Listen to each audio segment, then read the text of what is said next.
చర్చలో ఉన్నారు. సో ముందుగా దత్తాత్రేయ గారు, మన కల్వకుంట్ల కవిత గారి ప్రెస్ కాన్ఫరెన్సు బీఆర్ఎస్ పార్టీ మీద వ్యతిరేకమా అనుకూలమా ఏంటి అసలు ప్రెస్ కాన్ఫరెన్స్ని మీరు ఎట్లా అర్థం చేసుకుంటున్నారు? గుడ్ ఈవినింగ్ అండి మీకు, ప్యానల్లో ఉన్నటువంటి పెద్దలకు. ఇవాళ ఏదైతే ఎమ్మెల్సీ కవిత గారు చాలా స్పష్టంగా తన నూతన జాగృతి కార్యాలయంలో పెట్టినటువంటి ప్రెస్ మీట్లో ఈ నెల 4వ తారీఖు నాడు జరగబోయేటువంటి ఇందిరా పార్క్ వద్ద నిర్వహించే మహాధర్నా గురించి ప్రకటించారు. పార్టీ వర్కింగ్ ప్రెసిడెంట్ అమెరికాలో ఉన్నారు. వర్కింగ్ ప్రెసిడెంట్ గారు అక్కడ ఉన్నటువంటి రజతోత్సవాలు నిర్వహించడానికి అమెరికా వెళ్ళారు. అధ్యక్షులు అయినటువంటి కేసీఆర్ గారి మీదనే కాళేశ్వరం ప్రాజెక్టు పైన నోటీసులు ఇచ్చారు. సో ఆ నోటీసులకు నిరసనగా జాగృతి అనేటువంటి సంస్థ ఒక కార్యక్రమాన్ని తీసుకుంది.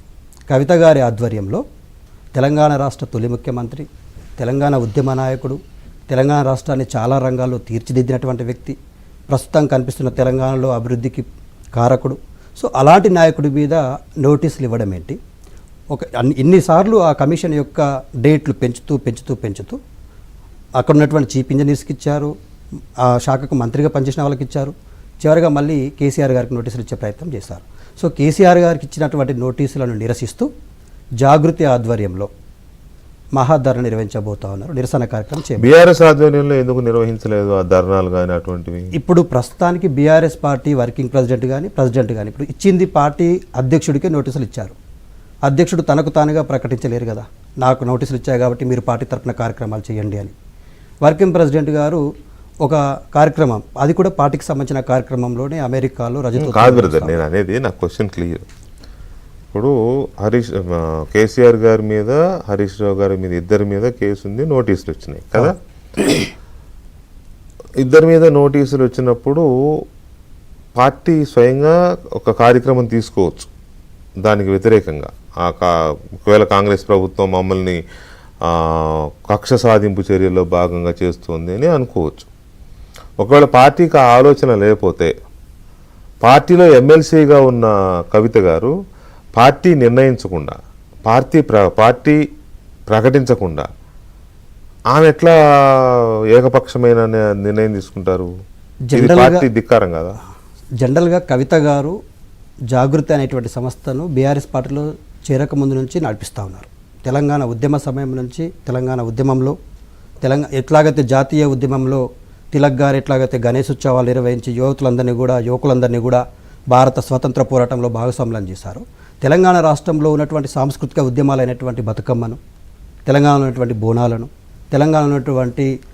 తెలంగాణ ఉద్యమంలో తొలి దశ ఉద్యమంలో అమరులైనటువంటి చాకలైలమ్మ, దొడ్డు కొమరేమ్మ లాంటి జయంతులను, వర్ధంతులను నిర్వహిస్తూ తెలంగాణ ఉద్యమానికి ఒక చేదోడు బీఆర్ఎస్ పార్టీ ఓన్ చేసుకుంది. బీఆర్ఎస్ పార్టీ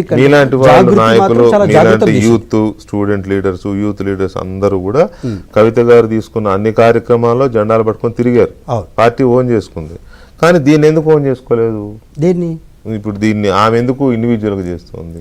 కవిత గారు ఈ ఒక్క కార్యక్రమం ఇండివిజువల్గా చేయట్లేదు కదండి. ఇప్పుడు కవిత గారు మొన్న ఈ మధ్య వారం రోజులుగా జరుగుతున్న సంఘటనలను బట్టి ఇవాళ చేస్తున్న కార్యక్రమానికి మనం ఎంత ప్రత్యేకత ఇస్తున్నాం. కానీ దీనికంటే ముందు ఇప్పుడు మనం అన్ని మీడియాల్లో వస్తున్నటువంటి చర్చ జరుగుతుంది,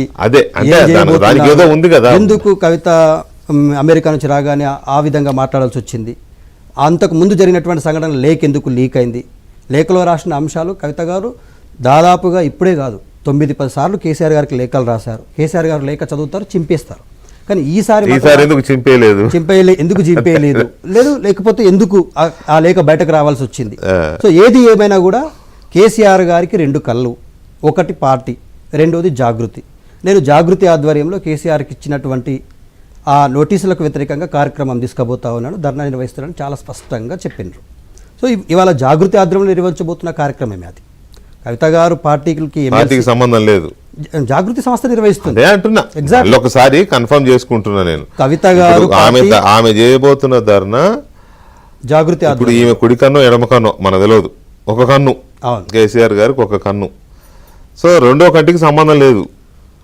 ఇప్పుడు జనరల్గా కేసీఆర్ అనేటువంటి నాయకుడికి తెలంగాణ రాష్ట్రంలో తెలంగాణ ఉద్యమ సమయంలో పార్టీ తర్వాత ఒక జేఏసీ ఏర్పాటైంది. ఆ తర్వాత ఉద్యమకారులు పార్టీలో ఉన్నారు, జేఏసీలో ఉన్నారు, జాగృతి ఉంది.